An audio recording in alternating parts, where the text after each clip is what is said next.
Hello everyone, welcome back on study with Vinod Garhwal. आप सभी का बहुत बहुत स्वागत है स्टडी विथ विनोद गढ़वाल के इस नए वीडियो में। आज इस वीडियो में हम एनसीईआरटी कक्षा 12 राजनीति विज्ञान की प्रथम पुस्तक समकालीन विश्व राजनीति के अध्याय 6 अंतर्राष्ट्रीय संगठन का अध्ययन जारी रखेंगे। आज इस वीडियो में हम संयुक्त राष्ट्र संघ में सुधार टॉपिक को कवर करेंगे। यह इस अध्याय का मेरा तीसरा भाग है। इसके पहले हम 2 वीडियो इस अध्याय के बना चुके हैं, जिसमें हमने अंतर्राष्ट्रीय संगठन क्या होता है, अंतर्राष्ट्रीय संगठन की आवश्यकता क्यों होती है, लीग ऑफ नेशन की स्थापना कब और कैसे की गई, उसके क्या उद्देश्य थे, संयुक्त राष्ट्र संघ की स्थापना कब की गई, उसके क्या उद्देश्य थे, उसके क्या प्रमुख अंग हैं और उसकी सहायक एजेंसियों के बारे में विस्तार से पढ़ा है। जिन विद्यार्थियों ने इन वीडियो को अब तक नहीं देखा है, उनसे गुजारिश रहेगी कि पहले वे इन वीडियो को अध्ययन करें। उसके बाद इस वीडियो को यदि देखेंगे तो उनको आसानी से समझ में आएगा। मैं पहले ही बता चुका हूं कि परीक्षा की दृष्टि से हमारा चैप्टर 6 जो है इंटरनेशनल ऑर्गेनाइजेशन, यह बहुत इम्पोर्टेंट है। अतएव सभी विद्यार्थी इस अध्याय को ध्यानपूर्वक सुने, वीडियो को अंत तक सुने और जो मुख्य मुख्य बातें मैं बता रहा हूं उनको कॉपी में भी नोट करें। तो चलिए शुरू करते हैं हम हमारा आज का वीडियो। संयुक्त राष्ट्र संघ में सुधार, reform in United Nation organisation. पृष्ठ क्रमांक आपकी किताब का है 86 से आज हम पढ़ना प्रारंभ करेंगे। बदलते हुए परिवेश में प्रत्येक संगठन में विकास और सुधार की आवश्यकता होती है। संयुक्त राष्ट्र संघ भी इसका अपवाद नहीं है। देखिए, जैसे जैसे समय बदलता है, हर संगठन में बदलाव की आवश्यकता होती है। कुछ देश संयुक्त राष्ट्र संघ में, जो कि एक वैश्विक संस्था है, अंतर्राष्ट्रीय संगठन है, इसके कामकाज की प्रणाली एवं कार्यशैली में बदलाव और सुधारों की मांग कर रहे हैं। हालांकि संयुक्त राष्ट्र संघ में किस प्रकार के सुधार हों, इसमें आम राय नहीं है। फिर भी 2 बातें सामने आती है। एक, संयुक्त राष्ट्र संघ के बनावट और प्रक्रिया में सुधार किया जाए।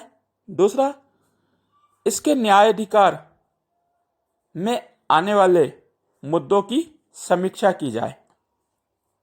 संयुक्त राष्ट्र संघ में जो सुधारों की मांग होती है, उसके 3 बिंदु हैं जो कि मैं आपको यहां पर बताना चाहूंगा। नंबर 1, स्थायी और अस्थायी सदस्यों की संख्या बढ़ाई जाए, अर्थात सुरक्षा परिषद का विस्तार किया जाए। देखिए, जो देश संयुक्त राष्ट्र संघ में सुधारों की बात कर रहे हैं या सुधारों की मांग कर रहे हैं, उनका कहने का मतलब यह है कि जो सुरक्षा परिषद है, संयुक्त राष्ट्र संघ की मुख्य कार्यकारिणी, उसमें 5 स्थायी सदस्य हैं और 10 अस्थायी सदस्य हैं। पहले अस्थायी सदस्यों की संख्या 6 थी, जो कि बढ़ाकर 10 कर दी गई है। जब संयुक्त राष्ट्र संघ बनाया गया था, तब इसके 51 मौलिक सदस्य थे, किंतु निरंतर संयुक्त राष्ट्र संघ की सदस्य संख्या बढ़ी है। 51 से 100, 100 से 150 और आज 193 सदस्य देश संयुक्त राष्ट्र संघ के हैं। जिस प्रकार संयुक्त राष्ट्र संघ की सदस्य संख्या बढ़ी है, उसी प्रकार इसके स्थायी सदस्य और अस्थायी सदस्यों की भी संख्या बढ़ाई जानी चाहिए। सुधार करने वालों की यही मुख्य मांग है कि सुरक्षा परिषद का विस्तार किया जाए, अधिक से अधिक देशों को सुरक्षा परिषद में प्रतिनिधित्व प्रदान किया जाए। दूसरा, महाद्वीपीय प्रतिनिधित्व बढ़ाया जाए। संयुक्त राष्ट्र संघ में जो सुधारों की मांग की जा रही है, उसकी दूसरी आवश्यकता यह है कि इसमें एशिया, अफ्रीका और दक्षिण अमेरिका के देशों को अधिक से अधिक प्रतिनिधित्व दिया जाए ताकि इन महाद्वीपीय देशों का भी संयुक्त राष्ट्र संघ में योगदान बढ़ाया जाए। नंबर 3, संयुक्त राष्ट्र संघ का जो पश्चिमी देश हैं, संयुक्त राष्ट्र संघ में जो पश्चिमी देश शामिल हैं, ये पश्चिमी देश संयुक्त राष्ट्र संघ के बजट से जुड़ी प्रक्रिया एवं प्रशासनिक प्रक्रिया में सुधार चाहते हैं। तो मुख्यतः संयुक्त राष्ट्र संघ में यही 3 सुधारों की मांग हो रही है। अब सुधारों की मांग अचानक एकाएक नहीं की जा रही है। सुधारों की मांग इसलिए की जा रही है कि हम जानते हैं संयुक्त राष्ट्र संघ की स्थापना हुई थी 1945 में, जबकि द्वितीय विश्व युद्ध खत्म हुआ था। अचानक ही दूसरा विश्व युद्ध की समाप्ति के उपरांत संयुक्त राष्ट्र संघ का गठन किया गया था। उस समय की परिस्थितियां और आज की परिस्थितियां बहुत अलग हैं। उस समय हालात कुछ और थे, आज के कुछ हालात और हैं। संयुक्त राष्ट्र संघ जब बनाया गया था तो इसका उद्देश्य था 2 देशों के मध्य विवाद को खत्म करना, 2 देशों के बीच तनाव को समाप्त करना, उन देशों के मध्य मध्यस्थता करना और विश्व में शांति बनाए रखना। वह शीत युद्ध का दौर था और शक्ति के 2 केंद्र थे, अमेरिका और सोवियत संघ। विश्व 2 ध्रुवों में बटा हुआ था। किंतु 1991 के पश्चात जब शीत युद्ध समाप्त हुआ तो कई परिस्थितियां बदल गई हैं। हम देखते हैं 1991 के बाद विश्व में क्या क्या परिवर्तन हुए। देखिए, शीत युद्ध जब समाप्त हुआ तो 1991 के पश्चात विश्व में जो मुख्य परिवर्तन हुए वे निम्न हैं। नंबर 1, सोवियत संघ का विघटन हुआ, सोवियत संघ बिखर गया, सोवियत संघ में प्रचलित सोवियत प्रणाली का पतन हुआ, एक ध्रुवीय विश्व का आरंभ हुआ। नंबर 2 है, एक ध्रुवीय विश्व का आरंभ हुआ, अमेरिकी वर्चस्व स्थापित हो गया और पूरे विश्व में अमेरिकी प्रभुत्व स्थापित होने लगा। नंबर 3, चीन ने तेज गति से आर्थिक उभार किया। हम सभी जानते हैं, हमने अध्याय 4 में पढ़ा है कि सन 1978 में चीन ने खुले द्वार की नीति अपनाई, जिसके चलते उसके वहाँ बहुत तेजी से आर्थिक विकास हुआ। भारत भी बहुत तेज गति से आर्थिक विकास कर रहा है और एक उभरती हुई अर्थव्यवस्था के रूप में विश्व नक्शे पर आ रहा है। साथ ही साथ एशिया महाद्वीप ने जिस गति से अपना आर्थिक विकास किया है उसकी अपेक्षा किसी ने की नहीं थी। एशिया ने अप्रत्याशित रूप से आर्थिक विकास किया है। इसके अतिरिक्त विश्व में कई और नई नई चुनौतियां आई है। संयुक्त राष्ट्र संघ के कई नए सदस्य बने हैं, जिनमें पूर्वी साम्यवादी देश जो सोवियत संघ में शामिल थे, सोवियत संघ के विघटन के उपरांत आज़ाद हुए और वह संयुक्त राष्ट्र संघ में सदस्य बने। पूर्वी यूरोप के कई देश आज संयुक्त राष्ट्र संघ के सदस्य बने हैं। इन नए देशों के शामिल होने के साथ साथ संयुक्त राष्ट्र संघ में अनेक नई चुनौतियां भी आई हैं और इन नई प्रकार की चुनौतियों, इन नई समस्याओं के समाधान हेतु भी संयुक्त राष्ट्र संघ में सुधार की आवश्यकता है। आज संयुक्त राष्ट्र संघ के समक्ष जो चुनौतियां हैं उनमें मुख्यतः जलवायु परिवर्तन, ग्लोबल वार्मिंग, पर्यावरण विनाश, पर्यावरण की हानि, गृह युद्ध, परमाणु हथियारों का प्रसार एवं परमाणु हथियारों का प्रसार के साथ साथ वैश्विक आतंकवाद एक महत्वपूर्ण समस्या है। आज विश्व में कई स्थानों पर आतंकवादी घटनाएं घट रही हैं। तो ऐसी मूलभूत समस्याओं का सामना करने के लिए संयुक्त राष्ट्र संघ में सुधारों की आवश्यकता है। संयुक्त राष्ट्र संघ में उठ रहे जबरदस्त सुधारों की मांग को देखते हुए सन 1992 में संयुक्त राष्ट्र संघ में एक प्रस्ताव पारित किया गया। उसके पहले कुछ देश का मानना है कि संयुक्त राष्ट्र संघ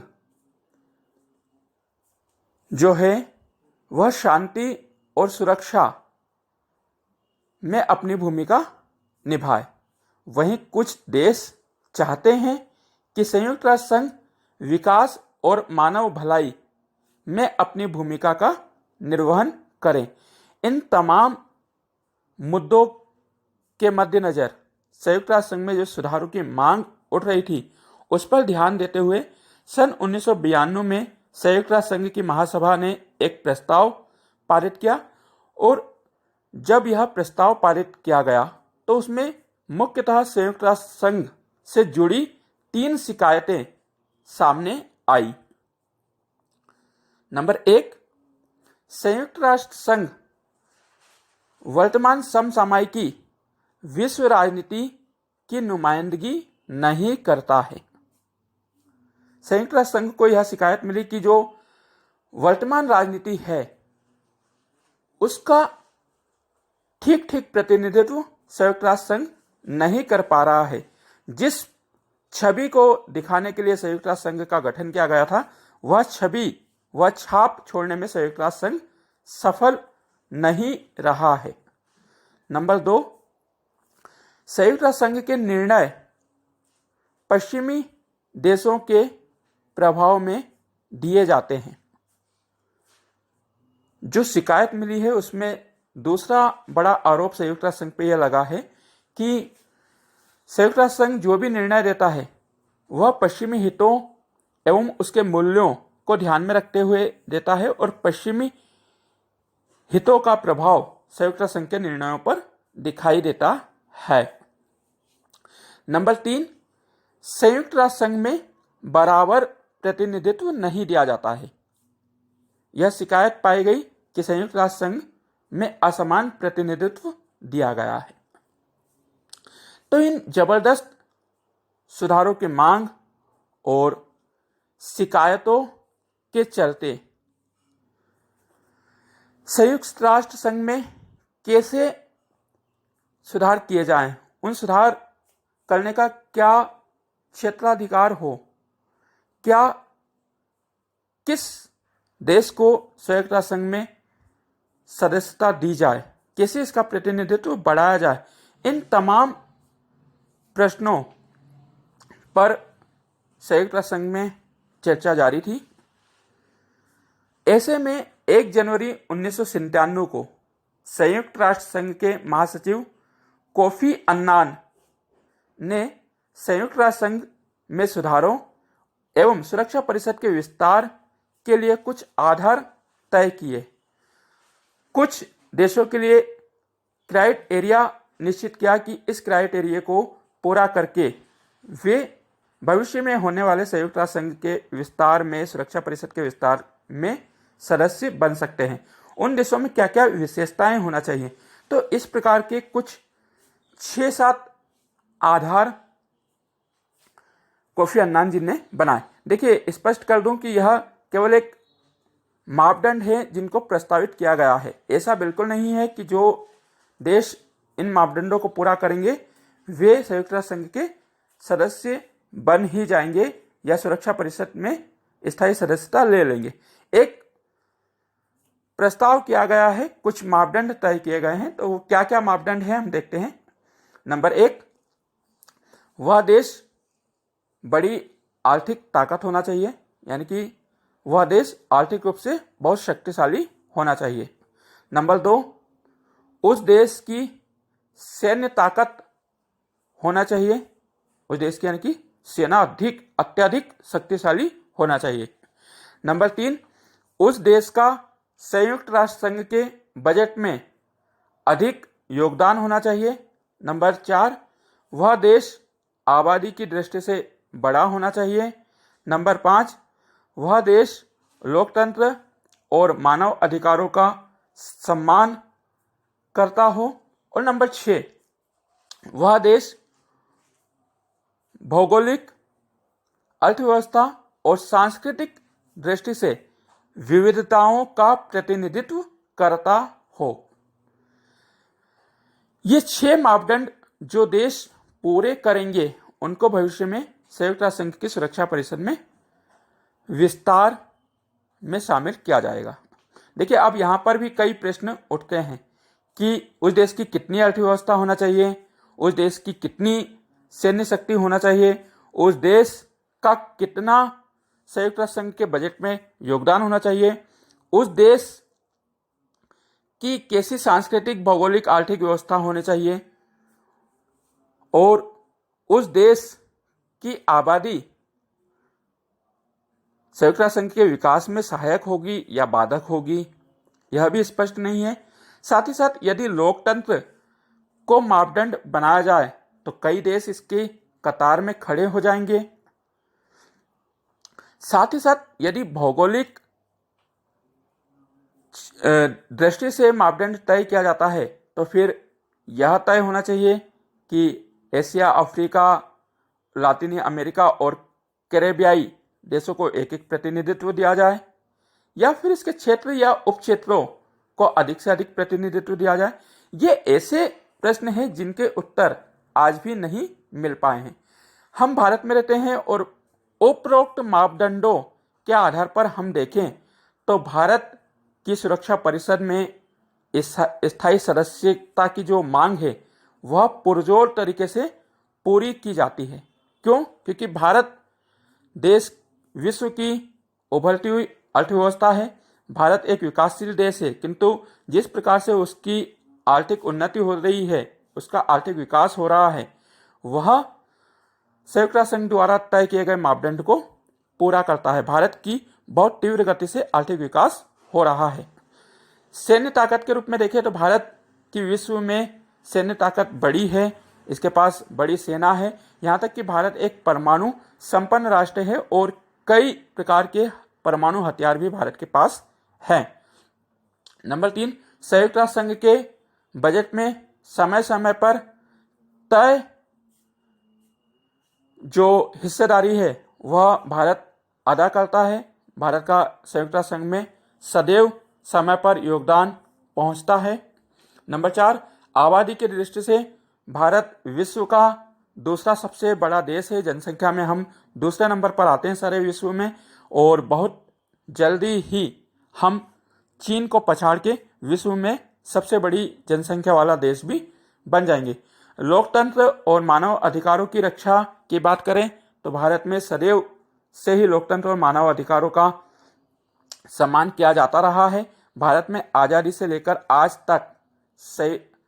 तक लोकतंत्र सफलतापूर्वक कायम है।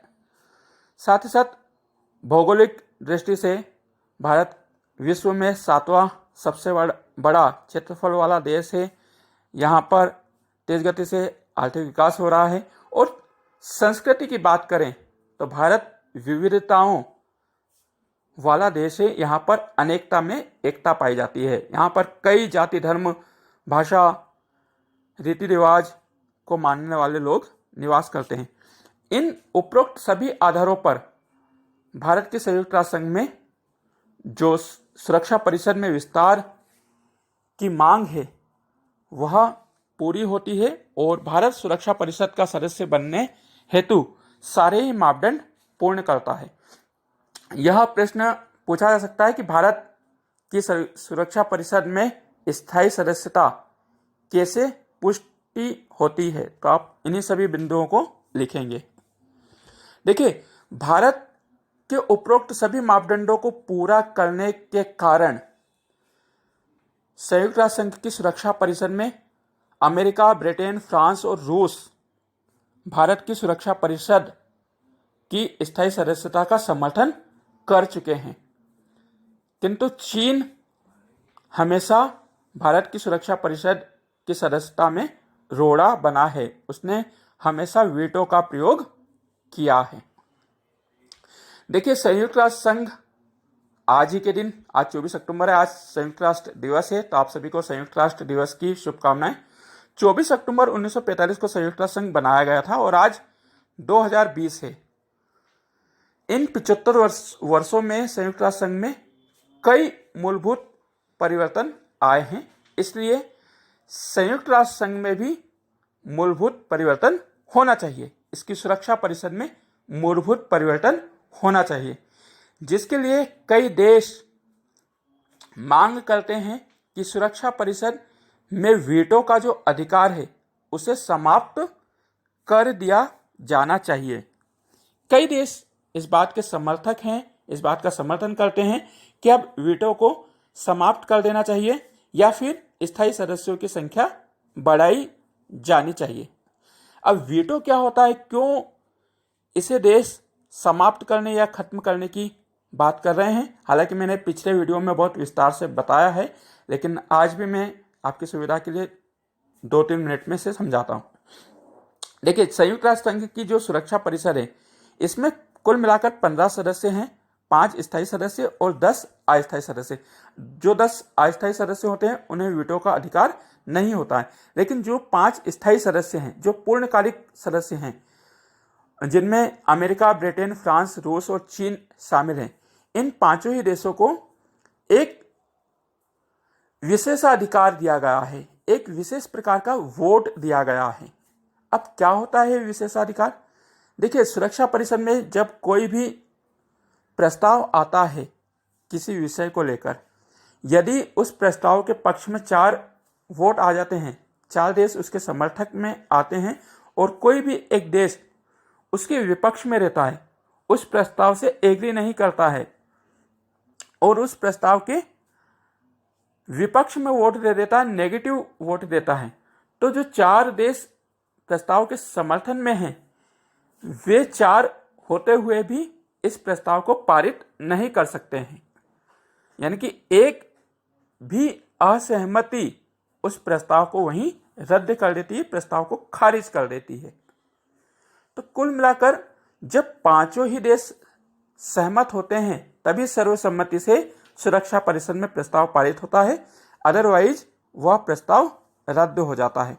बस यही जो एक भी देश द्वारा दिया गया नकारात्मक वोट को ही हम वीटो का पावर कहते हैं, निषेधात्मक मत कहा जाता है, यही वीटो है। तो इसको लेकर कई देश इसको खत्म करने की मांग कर रहे हैं। देखिए, वीटो का जो प्रयोग है वो देश अपने अपने हितों को ध्यान में रखते हुए करते हैं। कोई देश चाहते हैं कि इससे हमारा हित नहीं होगा पूरा या हमारे हितों की अनदेखी होगी, तो फिर वो वीटो का प्रयोग कर लेते हैं। संयुक्त राष्ट्र संघ में 2018 तक सबसे ज्यादा सोवियत संघ रूस ने वीटो का प्रयोग किया है। यदि आपसे पूछा जाता है कि सबसे ज्यादा किसने वीटो का प्रयोग किया है, तो आप लिख सकते हैं सोवियत संघ ने। वर्ष 2018 के अनुसार सोवियत संघ रूस ने 135 बार, अमेरिका ने 84 बार, ब्रिटेन ने 32 बार, फ्रांस ने 18 बार और चीन ने 11 बार वीटो का प्रयोग किया है। और संभवतः जो चीन ने 11 बार वीटो का प्रयोग किया है, इनमें सर्वाधिक भारत के विरुद्ध ही किया हो, क्योंकि चीन जो है भारत का पड़ोसी देश है और कोई भी पड़ोसी अपने पड़ोसी देश को साथ में खड़ा नहीं देखना चाहता है, वह भारत से जलन करता है, जिसके कारण उसने समय समय पर भारत के विरुद्ध वीटो का प्रयोग किया है। तो देश इसको खत्म करने की मांग कर रहे हैं, किंतु संयुक्त राष्ट्र संघ इसे खत्म नहीं करना चाहता है। संयुक्त राष्ट्र संघ दलील देता है, तर्क देता है कि यदि संयुक्त राष्ट्र संघ की सुरक्षा परिषद को जो संयुक्त राष्ट्र संघ के घोषणा पत्र में विशेषाधिकार दिए गए हैं, जो शक्तिशाली देशों को प्रदान किए गए हैं विशेषाधिकार, यदि वो समाप्त कर दिए जाते हैं तो हो सकता है कि संयुक्त राष्ट्र संघ से ये शक्तिशाली देश सदस्यता छोड़ दें, संयुक्त राष्ट्र संघ की ये सदस्यता खत्म कर दें। और यदि ये संयुक्त राष्ट्र संघ की सदस्यता समाप्त कर देते हैं, संयुक्त राष्ट्र संघ से दूरी बना लेते हैं, तो जो संयुक्त राष्ट्र संघ का प्रभाव है वह प्रभाव खत्म हो जाएगा। संयुक्त राष्ट्र संघ की महत्व है वो खत्म हो जाएगा और संयुक्त राष्ट्र संघ एक प्रभावहीन संगठन बनकर रह जाएगा। इसीलिए संयुक्त राष्ट्र संघ नहीं चाहता है कि वीटो की समाप्ति हो। अब देखना होगी कि संयुक्त राष्ट्र संघ अपना कब विस्तार करता है और कैसे भारत को सुरक्षा परिषद में सदस्यता दी जाती है। तो प्रिय विद्यार्थियों, ये था हमारा आज का चैप्टर। आज के लिए इतना ही, और मुझे उम्मीद है कि आपको यह आसानी से समझ में आया होगा। मैंने बहुत सरल शब्दों में आपको समझाने का प्रयास किया है। तो आज के लिए इतना ही। जाते जाते आप सभी के लिए एक प्रश्न, संयुक्त राष्ट्र संघ में कोफी अन्नान कौन से नंबर के महासचिव थे? संयुक्त राष्ट्र संघ में कोफी अन्नान कौन से नंबर के महासचिव थे? और प्रश्न क्रमांक 2, एंटोनियो गुटेरेस जो कि वर्तमान महासचिव है, इनका कार्यकाल कब तक का है? आप इन दोनों ही प्रश्नों के उत्तर मुझे कमेंट बॉक्स में करिएगा। अब आपसे विदा चाहूँगा। मिलते हैं बहुत जल्दी ही इस अध्याय के नेक्स्ट वीडियो में और अंतिम वीडियो में। तब तक के लिए आप अपनी पढ़ाई जारी रखें। आप सभी से विदा लूँ उसके पहले एक अपील कि कोविड-19 का प्रकोप बहुत तेज़ी से फैल रहा है और कोविड-19 से बचने का एक ही उपाय है सावधानी और सुरक्षा। अतएव आप SMS, सोशल डिस्टेंसिंग, सामाजिक दूरी का पालन करें, मास्क सदैव पहनें, अपने हाथों को सैनिटाइज करें, बार बार हाथ धोएं, खुश रहें, खुश रहिए। आज महाअष्टमी है, तो आप सभी को महाअष्टमी और महानवमी, रामनवमी की बहुत बहुत शुभकामनाएं। आप सभी खुश रहें, खुश रखिए। इन्हीं शुभकामनाओं के साथ पुनः नमस्कार, धन्यवाद, जय हिंद, जय भारत। Pause button.